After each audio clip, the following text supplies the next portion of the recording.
April 13th, 1976. Jessup, Maryland. Ralph Sigler, a 47-year-old chief warrant officer with the U.S. Army, is found dead inside a motel room after an apparent suicide, and it is believed that he electrocuted himself. For years, Ralph had been working in espionage as a counterintelligence agent who provided classified information to the Soviet Union, but since he has fallen under suspicion for failing several polygraph tests, the Army concludes that Ralph elected to take his own life.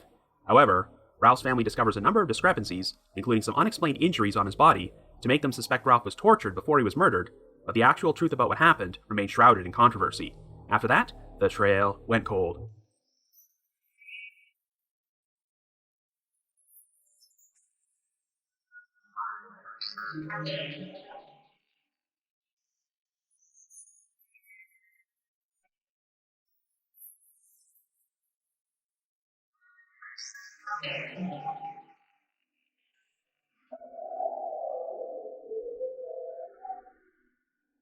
Hello everyone, and welcome to our latest episode of The Trail Went Cold.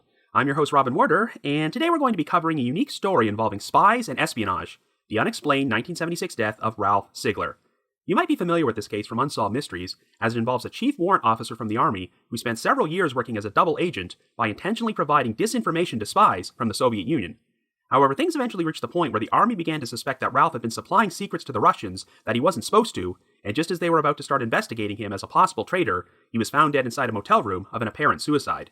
But Ralph's method of suicide, which involved wrapping wire around his arms and electrocuting himself, was so unusual that his family doubted the official cover story and believed there were enough discrepancies to show that he was actually the victim of foul play.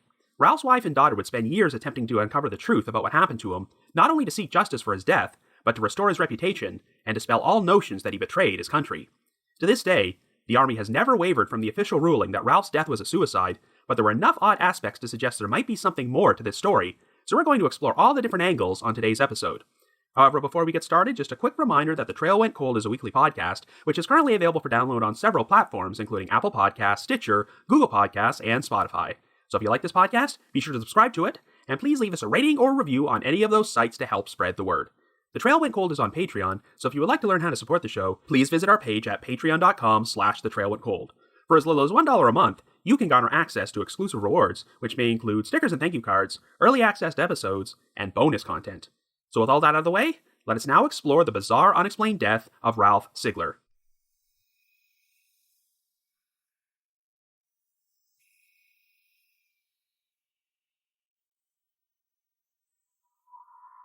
Our story begins in 1976, and our central figure is 47-year-old Ralph Sigler. Originally born in Czechoslovakia, Ralph emigrated to the United States with his father when he was still an infant and would join the Army at age 18. In 1955, while stationed in Germany, Ralph met his wife Ilsa, and they currently reside in El Paso, Texas with their 17-year-old daughter, Karen. After serving in the Army for nearly 30 years, Ralph now holds the rank of Chief Warrant Officer, and he works as an electronics specialist at the Air Defense Artillery School at Fort Bliss, as well as the White Sands Missile Range in New Mexico. Ralph has also spent the past several years working as a quote-unquote special courier for the Army, which requires him to spend long periods of time away from his family on classified assignments. At around 4 p.m. on April the 13th, Ilsa was working her job at a dress shop in El Paso when she suddenly received a surprising phone call from Ralph. A week and a half earlier, Ralph had traveled to Maryland for a debriefing at Fort Meade, the headquarters for the U.S. Army Intelligence Agency. According to Ilsa, Ralph sounded very distressed during the phone call, and she could hear what she described as a screeching sound of an electronic apparatus in the background. Ralph said, quote, "Just listen to me. Get a respectable lawyer. Sue the U.S. Army. I'm dying. I never lied." End quote, before the call abruptly ended. Earlier that day, Ralph's daughter Karen said she received a similar phone call from him at their home, in which he sounded distressed, and asked Karen what her plans were for the future. When Karen asked Ralph if anything was wrong, she said he started saying a sentence before the line abruptly went dead. The situation caused enough concern that Ilsa rushed home and called Ralph's superiors at Fort Bliss to try and find out what was going on with him in Maryland. She was eventually informed that Ralph was staying at a Holiday Inn in the unincorporated community of Jessup. Ilsa was given the motel's phone number, but all of her calls to Ralph's room went unanswered. The following morning, Ilsa was visited at her home by some Army officials from Fort Bliss, who informed her that Ralph was dead. Word had apparently made it back to Fort Meade that Ilsa was unable to reach Ralph, so at around 11 p.m. on the evening of April the 13th, his superior, Army Intelligence Officer Louis Martel, was dispatched to the Holiday Inn to check on him. After receiving no answer to repeated phone calls and knocks, Martel convinced the manager to open the door to Ralph's third-floor room. When Martel walked inside the room, he found Ralph lying face down on the floor next to a desk chair, which had been stacked on top of a larger easy chair. The chairs were blocking the door to the adjacent motel room and positioned next to a light switch. Wires from a pair of 12-inch 2-ply lamp cords had been wrapped around both of Ralph's biceps, and a paper cup which had contained spilled water was in his right hand. After Martel brought in the Maryland State Police to perform an investigation, they came to the conclusion that Ralph's death was a very elaborate suicide. There were no signs of forced entry or struggle, the room's door had been locked and bolted from the inside, and no witnesses reported hearing or seeing anything suspicious that night. Based on the evidence, it appeared that Ralph had cut the cords off both lamps inside the room, stripped the insulation off them, and wrapped the wires around each of his biceps. Ralph then plugged one of the cords into an electrical socket and stacked the two chairs before climbing on top of them, so he could be right next to the light switch on the wall, which activated the electrical socket. After placing his thumb in the paper cup of water so it could act as a conductor, Ralph turned on the light switch with his elbow, and this caused a fatal charge of 110 volts of electricity to travel through his body. The impact knocked Ralph off the chairs onto the floor face first, and investigators would say that his nose had bled into the carpet. A handwritten note would be found on hotel stationery which read, quote, 1. I don't know what I'm guilty of. 2. Then why the positive response? 3. Acting. 4. Lying. 5. Don't know the difference. 6. Too bad. I've given up all hope. I wish I knew. I tried too hard. I'm dead. End quote. Martel would later say that he found a notebook in Ralph's jacket containing handwriting which seemed to match the writing on the note. Ralph had also apparently written in the notebook that he wanted to be cremated. However, when Ralph's personal effects were later turned over to his family, this notebook was not with them. While Ralph's family had difficulty accepting the suicide story, and their suspicions would be heightened when Ilsa received a letter from Ralph 2 days after his death. The letter was dated April the 10th, and pretty much outlined the same things Ralph had said to Ilsa during his final phone call to her, and read, quote, should anything happen to me, suicide, death, or accident, sue the U.S. Army for being the cause, naming specifically the following as defendants, end quote. Ralph then listed off the names of people he had worked with in both the Army and the FBI, and his last line would read, quote, if nothing happens and I return, give this back to me, end quote. Ralph's funeral service would soon be held, and his daughter Karen saw his body for the first time inside his casket. She was shocked to discover that Ralph's nose was broken, his head appeared to have a dent in it, the partial plate containing his 2 front teeth were missing, and some of his other teeth looked cracked and jagged. Ralph also appeared to have a number of strange cuts, bruises, and marks on his hands and arms, and it gave Karen the impression that her father had been the victim of a physical assault. Investigators tried to account for this by explaining that the injuries to Ralph's face had been caused by his fall to the floor from the stack of chairs, and the marks on his arms and hands were the result of the electrical shock Ralph received after he tied the wires around his biceps. Ralph's first autopsy was performed by the Maryland State Medical Examiner, who concluded that his death was a suicide through electrocution. However, when Ralph received a second autopsy from the Walter Reed Army Medical Center, the pathologist, Lieutenant Colonel Robert W. Herzog, believed that Ralph's facial injuries could not have been caused by a short fall onto a carpeted floor and thought it looked like he was beaten. Herzog was particularly perturbed by Ralph's high blood alcohol content at the time of his death, as Ralph was known for having a low tolerance for alcohol. Herzog stated, quote, his motor function was so impaired he could not carry out the scheme police described to kill himself. In my view, his death was not self-inflicted, end quote. In addition, there was no evidence found to indicate that alcohol had been consumed in Ralph's motel room, and even though the Holiday Inn had a bar, a private investigator hired by Ilsa was unable to find any employees or witnesses who could recall seeing Ralph buy or drink alcohol at the bar or at a nearby saloon on the date of his death. Well, Ilsa decided to take her husband's advice by hiring a corporate affairs attorney to file a pair of lawsuits which named officials from the Army, the FBI, and the CIA as defendants, as she believed they had played a direct or indirect role in Ralph's death.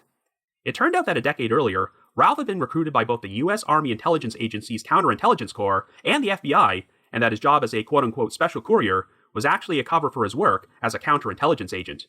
In fact, Ralph was technically a double agent in an espionage operation in which he would intentionally feed disinformation to the Soviet Union and the KGB. Ralph was considered to be a particularly strong candidate for this assignment because he originally hailed from Czechoslovakia, and since Ralph's father had divorced his mother when he was young, she stayed behind in their homeland when they emigrated to the United States. Therefore, it would be easier for the Soviets to believe that Ralph was willing to sell them classified military secrets, and one of the rewards Ralph would receive was special treatment for his mother, who would be provided with a new house and a cash allowance in Soviet-controlled Czechoslovakia. Ralph's first official assignment took place when he traveled to Mexico City in December of 1966 to visit the Soviet embassy there, which was known for being one of their primary headquarters for espionage. After requesting a meeting with KGB officials, Ralph told them that he was willing to sell them stolen documents which outlined the latest developments in the United States government's missile and radar systems. The KGB agreed to the deal, and over the course of the next several years, Ralph would have a number of clandestine meetings with Soviet agents in which he provided them with those documents. From 1968 until 1970, Ralph was stationed in Germany and made frequent trips to Switzerland in order to conduct these exchanges. When Ralph was transferred to Fort Bliss and moved his family to El Paso, he would continue these meetups with the Russians by crossing the border into Mexico every 3 months or so. However, the Soviets did not realize that Ralph was providing them with documents which were intentionally laden with misleading information about how to build missiles using inoperative technology which did not actually work. For example, Ralph once provided them with documentation about a multi-tube missile launcher which was designed to fire 10 missiles at once. In actuality, when the US had already attempted to build this launcher, it tipped over because of its large size, and there was no conceivable way it could have functioned. But since the US had wasted millions of dollars investing in this launcher, they hoped that Ralph could trick the Soviets into wasting money, time, and resources on projects that were destined to fail. Most importantly, this operation also functioned as a means for Ralph to expose Soviet spies, and he was able to provide the army with the names of at least 14 previously unidentified KGB operatives. In total, it was estimated that Ralph was paid around $100,000 by the Soviets for his information, and while he always turned the money over to his superiors, they sometimes let Ralph spend it on himself to purchase items like a new car, in order to make the Russians think he was profiting from his work. According to Ilsa, even though Ralph did not tell her that much about his work, he seemed to enjoy it, until he returned from one assignment in 1972 and told her, quote, "I don't like what they make me do this time." Ralph seemed to imply that he was being asked to sell out his country and was getting himself in too deep, stating, quote, "They'll never let me go." Ralph soon requested an assignment in South Korea, which kept him away from his family for about a year.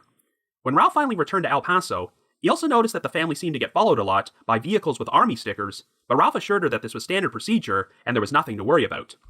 In July of 1974, Ralph and Ilsa went on a vacation to Germany, and while Ilsa spent time visiting family, Ralph left on a side trip to Vienna, Austria to meet up with some of his Soviet contacts. When Ralph returned about a week later, he had a large sum of money, and he and Ilsa soon returned to the US. However, when Ilsa was cleaning out Ralph's suitcase, she was surprised to come across photographs of Ralph alongside the General Secretary of the Communist Party, Leonid Brezhnev, the most powerful man in the Soviet Union. Ralph responded by telling her, quote, "You must never tell anyone you saw those pictures. They could cost us our lives. You must never look at them again." End quote. By 1976, Ralph was nearing 30 years of service in the Army and was planning to retire in July.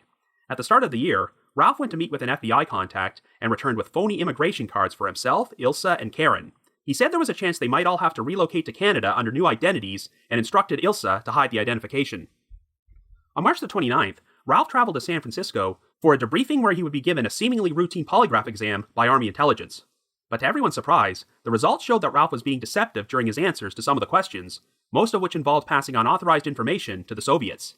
After failing the polygraph 3 times, Ralph was advised to return to El Paso for a few days to think about his answers before he was ordered to report to Fort Meade in Maryland for further debriefing on April the 4th. Once again, every time Ralph was administered a new polygraph, he wound up failing it. On April the 8th, Ralph phoned Ilsa to inform her that an Army warrant officer would be visiting their home to retrieve some papers of his. Sure enough, a warrant officer soon arrived, and after removing one of the back panels of the family stereo set, he grabbed a folder and a black metal box. It would later emerge that Ralph had been working on a book about his experiences as a double agent, which he was hoping to publish following his retirement, even though counterintelligence agents were not supposed to keep notes about their work. This may have been one of the reasons why Ralph was showing signs of deception on his polygraphs, as the black box and folder apparently contained a manuscript he was working on, as well as notes and research materials. But even though Ralph had confessed about writing this book, his polygraphs were still showing signs of deception.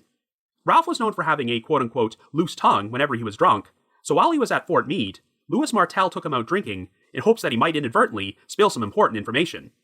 Martel reportedly told Ralph that as long as he told the Army the full truth about everything, he would not be prosecuted or punished. He would receive letters of immunity, and the worst thing that would happen is that his espionage operation would finally come to an end. In spite of this, Ralph never revealed anything useful, and even though Martel admitted that he and Ralph drank and talked for about 6 hours on April the 9th, the Army always denied providing him with any alcohol on the 13th. Even though Ralph had spent most of his time in Maryland staying at a Howard Johnson's motor lodge located near Fort Meade, he was moved to the Holiday Inn in Jessup on the 13th and given one last polygraph test in his motel room, which he wound up failing. The last known person to have seen Ralph alive was the polygraph examiner, who left the room at around 2:30 p.m. Ralph's superiors decided that the following day they were going to subject him to a hostile interrogation session in which he would be interrogated under the assumption that he was a traitor. They maintained that they never told Ralph about this, but he wound up being found dead later that evening. In the Army's eyes, Ralph may have elected to take his own life for fear that he was going to be outed as a traitor who sold unauthorized secrets to the Soviets. While Ralph had always been thorough about reporting all the money he had received from them, his superiors discovered that shortly before his death, Ralph's mother had received a cash payment from a KGB agent in Czechoslovakia, which he failed to tell them about. Even if Ralph had not actually done anything illegal, the Army theorized that he may have become despondent and suicidal over the idea that his days as a counterintelligence agent were over.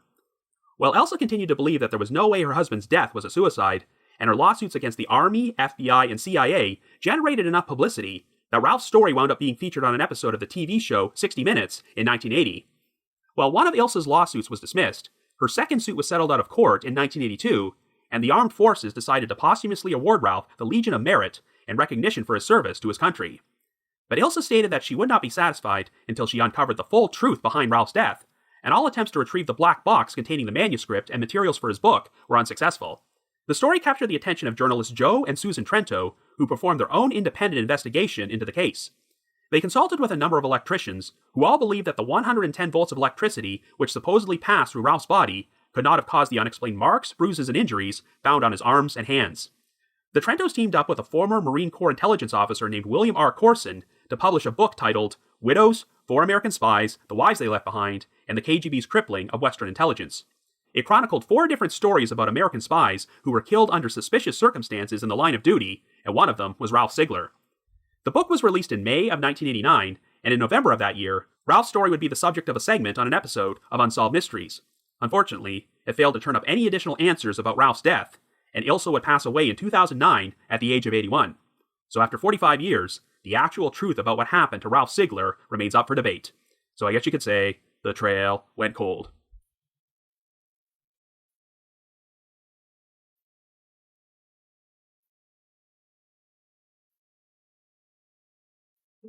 So Unsolved Mysteries featured their fair share of segments about members of the military being found dead under strange circumstances, and even though the higher-ups ruled their deaths to be suicide or accidental, the victims' families were convinced they were murdered, and that the military was orchestrating a cover-up. In some of these cases, the victim would imply that they had become involved in some sort of secret, potentially dangerous operation, and when they later turned up dead, this only fueled the family's suspicions that they were killed because they knew too much. However, while the cloak and dagger elements of many of the other military-themed segments on Unsolved Mysteries were probably heavily exaggerated, what makes Ralph Sigler's story stand out is that he was most definitely the real deal, as he spent years working in espionage with Soviet spies and did a lot of great things in service of his country before his untimely end. It would be difficult enough for Ralph's loved ones to accept the possibility that he took his own life, but I'm sure it was particularly painful for them to believe he might have done so because he had betrayed his country. Near the end of the Unsolved Mystery segment, Robert Stack made this statement, quote, "Was Ralph Sigler a traitor or a hero? If he committed suicide because he knew he betrayed his country, he was a traitor. If he was murdered by the KGB as punishment for his disclosure of their secrets, then he was a hero. His family will not rest until they know just who Ralph Sigler really was." End quote. Well, I'm not sure that the truth about this case is so black and white, and when researching the story, I learned that there was a ton of information that the Unsolved Mysteries segment left out. For starters, they did not even mention that a handwritten note, which could have been a suicide note, was found in Ralph's motel room, and even if he wasn't expressing his intention to take his own life, the note implies that he was not in a great place mentally. 2 other key details they left out which I find particularly important were that Ralph was only a few months away from his planned retirement before he died, and he was planning to publish a book about his experiences. I mean, I can see Ralph's superiors being more open to this idea after the Cold War came to an end several years later, but there's no way this book was going to fly back in 1976. You almost get the sense this was some sort of midlife crisis for Ralph, as he had devoted 30 years of his life to serving his country, but he couldn't really tell people much about what he did, so his next step was to publish a tell-all book, even though this was forbidden. This was likely one of the reasons Ralph was registering signs of deception during his polygraph tests, but even after he came clean and told his superiors about the book, he still could not pass the tests, which seemed to indicate there was still more he was not telling them. Now, I'm sure you're all aware that polygraphs are most definitely not 100% reliable, so the fact that Ralph kept failing them does not necessarily mean he was lying. However, I have to assume that Ralph had already taken a number of polygraphs in the past and had no issues passing them, and he was so well regarded by his superiors that they kept giving him the benefit of the doubt. When Ralph flunked the first test in San Francisco, they actually assumed there might be something wrong with the machine, but he failed 2 more times, which is why they told Ralph to return home for a few days to think about what was bothering him before they summoned him to Fort Meade. It sounds like if Ralph had managed to pass just one of these tests, they would have disregarded all of his previous failures, but he just could not do it. But it's possible that Ralph flunked a test for reasons that were far less malicious than him being a traitor. The questions which registered the most signs of deception involved Ralph being asked if he ever passed unauthorized information to the Soviets, and he may have actually done that, though not because he wanted to profit. Every piece of information that Ralph passed along to his Soviet contacts had to be cleared by his superiors, but apparently, things eventually reached the point where the Russians started to notice that a lot of the stuff that Ralph was providing to them was low-quality garbage, and they became openly angry towards him. So Ralph may have taken the initiative to provide the Russians with legitimate information which may not have been authorized by his superiors, but it was still not important enough information that it would have jeopardized national security. He didn't do this to betray his country, but to regain the Soviets' trust and avoid derailing the entire espionage operation. If Ralph did this, he likely meant well, but of course, this is the sort of thing which would register as deception if you answered questions on a polygraph. I mentioned earlier that Ralph helped uncover the identities of a number of KGB spies, but perhaps the most prominent was a man named Rudolf Albert Hermann, who lived and worked in the United States for several years.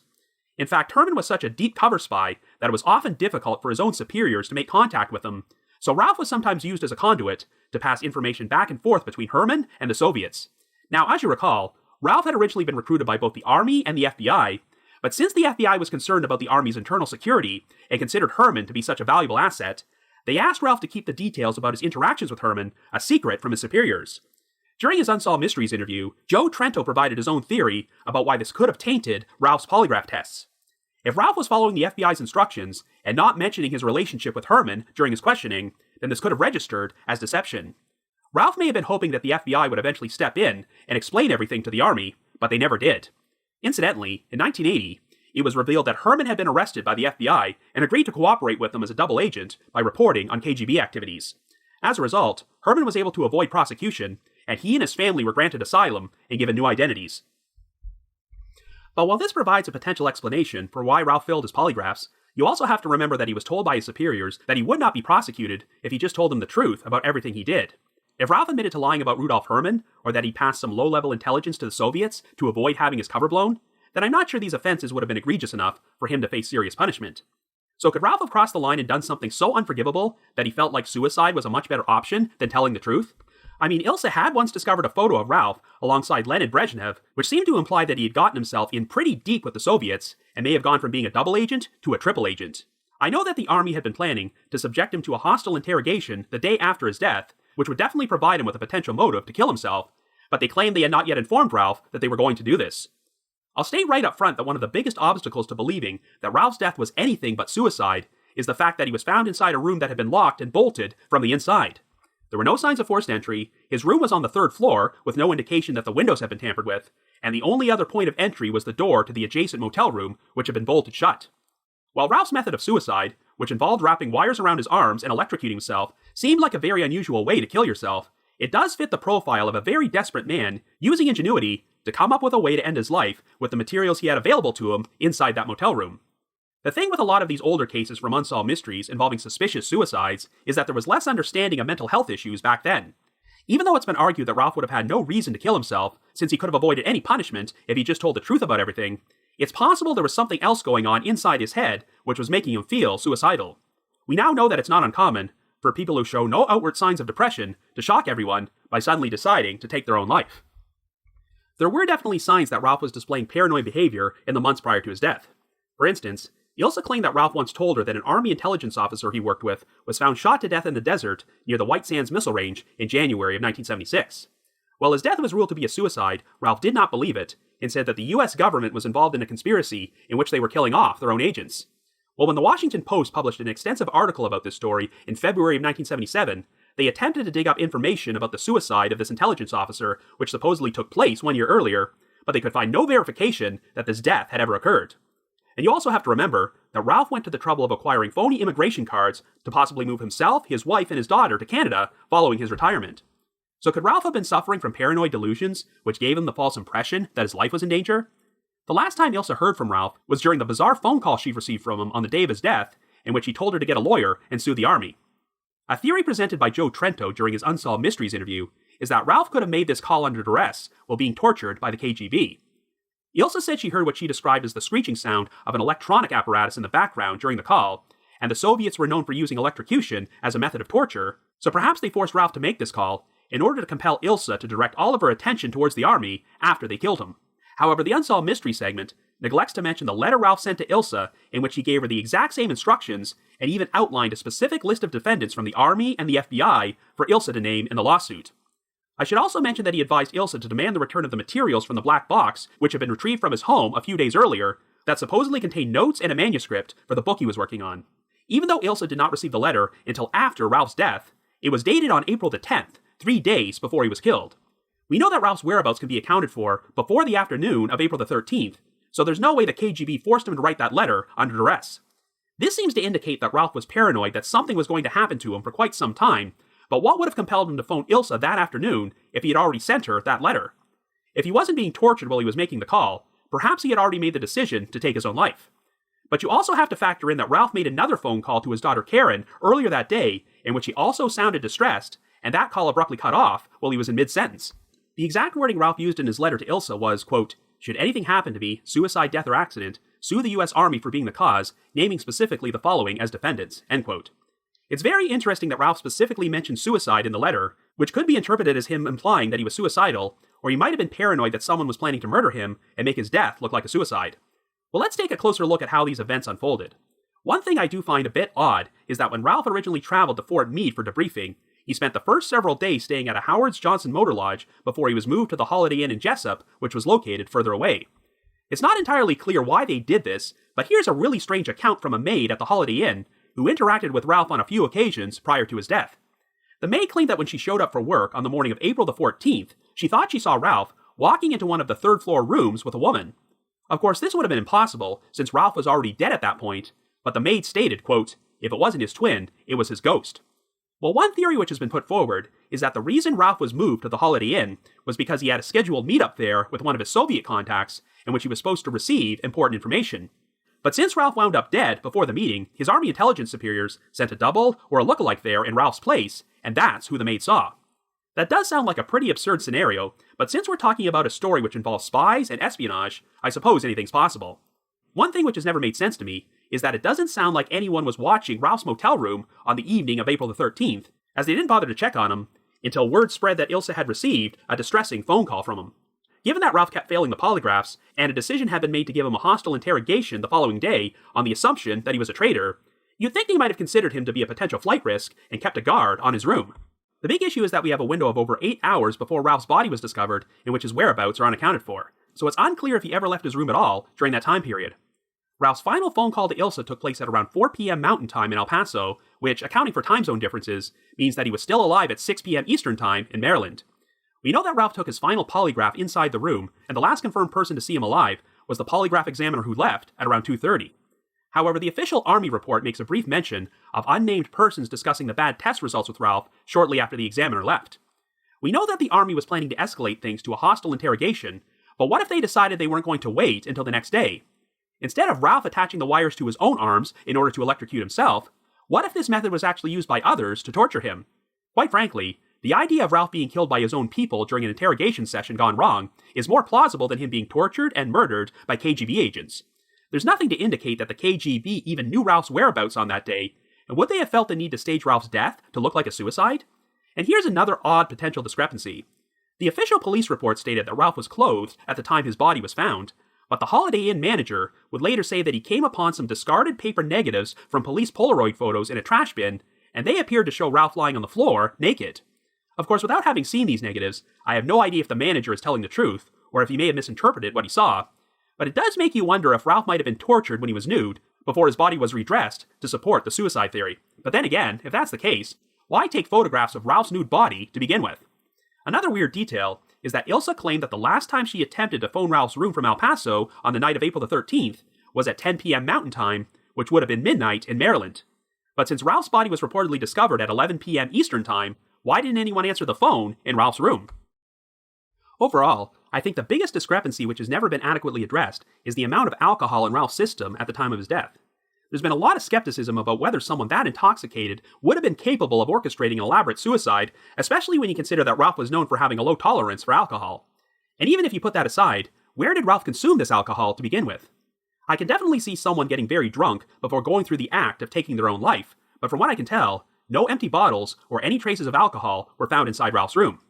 And if he went elsewhere to get drunk, how come no one remembered seeing him that night? The detail about Ralph's high blood alcohol content is particularly interesting when you remember that his superior, Louis Martel, took him out and got him drunk a few days earlier to see if it could compel him to reveal something, which shed some light on why he kept failing the polygraphs. Apparently, Ralph said that his Soviet contacts had gotten him drunk on a few occasions, and he feared that he might have revealed some incriminating information to them without even remembering it, which might explain why Martel attempted the same thing. So if Ralph was interrogated and tortured in the hours prior to his death, I could see someone forcing him to consume large amounts of alcohol in hopes that it might loosen his tongue. If it was the Army who caused Ralph's death, I don't think they would have been brazen enough to torture him inside the motel room, so they could have transported him to another location for interrogation. If he was beaten and tortured, then this would account for the unexplained injuries to Ralph's face and his arms. I do agree that it's unlikely that Ralph could have sustained serious injuries by falling only about 6 feet or so off a stack of chairs and landing face first on a carpet, but without actually seeing any photographs of his face, it's hard to make that judgment call. The same logic applies to the bruises and marks on Ralph's arms. His family did not believe they could have been caused by the electrical jolts which traveled through the wires, but since I haven't personally seen any photographs of these bruises or marks, I can't say for certain. If Ralph was being tortured, his interrogators may not have had any intention of killing him, but caused his death accidentally when they went overboard while electrocuting him. Once they received word that Ilsa was attempting to reach Ralph in his motel room, they may have decided to stage the scene to look like a suicide before they convinced management to allow them inside the locked room to quote-unquote discover his body. But of course there are still some major holes with this theory, one of which is Ralph's final phone call to Ilsa. If Ralph was being tortured by the KGB, then yes, I could see them forcing him to make that call under duress. But if he was being interrogated by his own superiors in the army, why would they have him phone his wife and tell her to sue the army? I guess the alternate explanation is that Ralph could have convinced them to allow him to phone Ilsa for other reasons, but then he suddenly took them by surprise by saying those things before they cut him off. Obviously, the biggest issue with the homicide theory is still the fact that the room's door was locked and bolted from the inside at the time Ralph was found, so unless someone involved in this conspiracy was an escape artist or they had a tremendous talent for jimmying locks, I have no idea how they would have pulled this off. However, a private investigator hired by Ilsa did come up with one potential explanation for this, because after Louis Martel and the motel manager entered the room together and found Ralph's body, the manager rushed downstairs to call for an ambulance, leaving Martel alone. So theoretically, the person who killed Ralph could have been hiding somewhere, like the bathroom or the closet, and if Martel was complicit in what happened, the killer could have used this opportunity to slip out of the room. But this idea still seems incredibly risky and leaves an awful lot to chance, since there's no way this sort of thing could have been predicted ahead of time. I can't get over the fact that when Ralph first failed the polygraphs in San Francisco, the army seemed to give him every possible opportunity to make things right. I mean, the fact that they let Ralph return home to El Paso for a few days before they summoned him to Fort Meade seems to indicate that they did not consider him to be a flight risk, so I think they genuinely believed that the polygraph results were just some sort of misunderstanding that could be cleared up. But at the same time, if Ralph had really done something heinous like commit treason, this would have been the perfect opportunity for him to flee the country, as he already had fake immigration cards set up for himself and his family to relocate to Canada. And of course, once Ralph went to Fort Meade, they let him stay there for 9 days before he turned up dead, so it certainly doesn't sound like his superiors had murderous intentions on their mind. I will say that if Ralph didn't actually do anything wrong, and this whole series of events unfolded because of the unreliability of polygraph tests, then that's a major tragedy. I know that one of the arguments in the lawsuits Ilsa filed is that even if the army did not murder her husband, they may have indirectly caused his death by putting him in an incredibly stressful situation in which he felt that suicide was his best option. Overall, when you look at the big picture, there are more signs which point to this being suicide than murder, but the biggest discrepancies, such as Ralph's injuries and the alcohol in his system, are troubling enough that you can't say this with 100% certainty. But every time I explore a case involving a suspicious-looking suicide, there's one big question I always ask myself. Is the suicide theory less plausible than the homicide theory? Well, in this case, I'm not so sure. I do find it easier to believe that an isolated, stressed-out man holed up inside a locked motel room might have finally reached his breaking point and improvised an elaborate suicide, rather than an outside party using a bunch of elaborate, complicated tricks to commit murder inside the same block room. It's kind of like the Ray Rivera case from Unsolved Mysteries. On the surface, it seems implausible that a person could leap off the roof of a hotel and land at a spot 43 feet away from the edge, but it's even less plausible that someone could commit murder by throwing someone off a building to a spot 43 feet away. I'm not saying I'm fully convinced that Ralph Sigler's death was a suicide, but I certainly do not think the idea should be discounted. If Ralph did make the decision to end his own life, then there's no way we could possibly know what was going on inside his mind at that time. I know that Ralph's family never received conclusive answers about what happened to him, but since the army decided to posthumously award him the Legion of Merit, that at least did restore his reputation a little bit. I do not think they would have done that if they legitimately believed that Ralph was a traitor. During his time as a double agent, Ralph may have done some things that he technically wasn't supposed to, but I do get the sense that he genuinely loved his country and would never have done anything to betray it. But whether the strain of being a double agent ultimately proved to be too much for Ralph to go on living, we'll probably never know. All that being said, should you happen to have any information about the death of Ralph Sigler to suggest he was the victim of foul play, please contact the appropriate authorities. But if you just have your own thoughts about what happened, feel free to leave me a comment or send me an email to robin.warder@icloud.com. That's robin.warder@icloud.com. Now, the reminder that The Trail Went Cold is on Patreon, so please visit patreon.com/thetrailwentcold to learn how you can support our podcast and become eligible for some pretty neat rewards. We produced a bunch of exclusive bonus episodes for our patrons in tiers 2 and 3, and this past month, I released an episode which covered 2 cases from Unsolved Mysteries involving young women who were supposedly afflicted with amnesia after surviving a violent attack. the stories of Tyra Cook and Sarah Powell. And for our patrons in Tier 3, I've also recorded another new audio commentary track, which can be played over a classic episode of Unsolved Mysteries. I'd also like to give a shout out to our most recent listeners who have signed up with us on Patreon this week, and they are Jason M., Katie F., Katie H., Stephanie S., Steffi B., Chris B., Ann F., and Lynn F. Thank you all so much for your support. And before I bring this episode to a close, I would like to play a promo for a spin-off podcast I've been working on with two co-hosts, in which I will be providing a more in-depth exploration into cases I've covered on The Trail Went Cold. It officially launches on April the 8th, the day after this episode's release, and is titled The Path Went Chilly. Have a listen.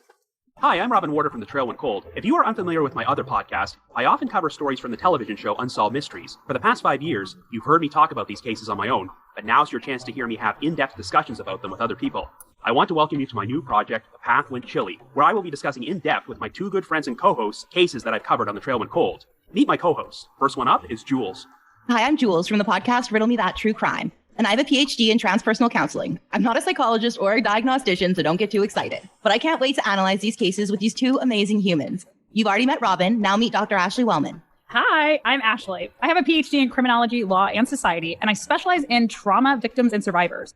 I've spent a great deal of time working with families left behind after homicides with a cold case unit based out of Florida, and I'm also a professor of criminology. I'm so excited to be chatting with two of my best friends about the cases that everyone can't seem to get enough of. We hope in doing so that we will have a clearer perspective of what may have transpired. Oftentimes, Ashley will be totally in the dark. Jules and I will be telling Ashley a story she may not know much about, so all of her reactions are genuine. We will be releasing on all major platforms April 8th. We hope you will join us as we attempt to heat up some ice-cold cases.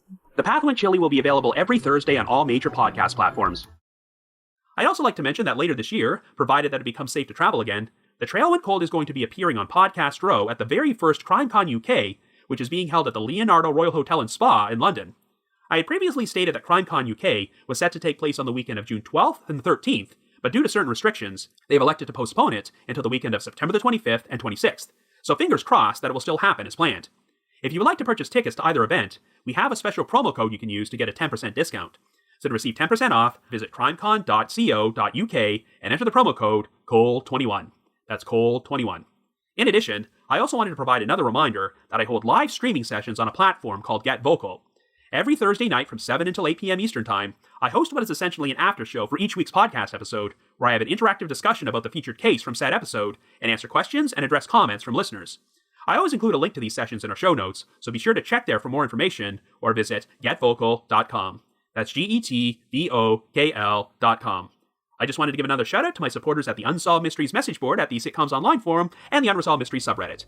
I need to provide a big thanks to Miguel Foote, who edits and assembles this podcast together for me, and Vince Nitro, who composes the eerie music you hear on every episode. If you haven't already, you can like us on Facebook, follow us on Twitter, or leave us a rating or review on Apple Podcasts, Stitcher, Google Podcasts, or Spotify. So have yourself a good week and join us next Wednesday for another brand new episode of The Trail Went Cold.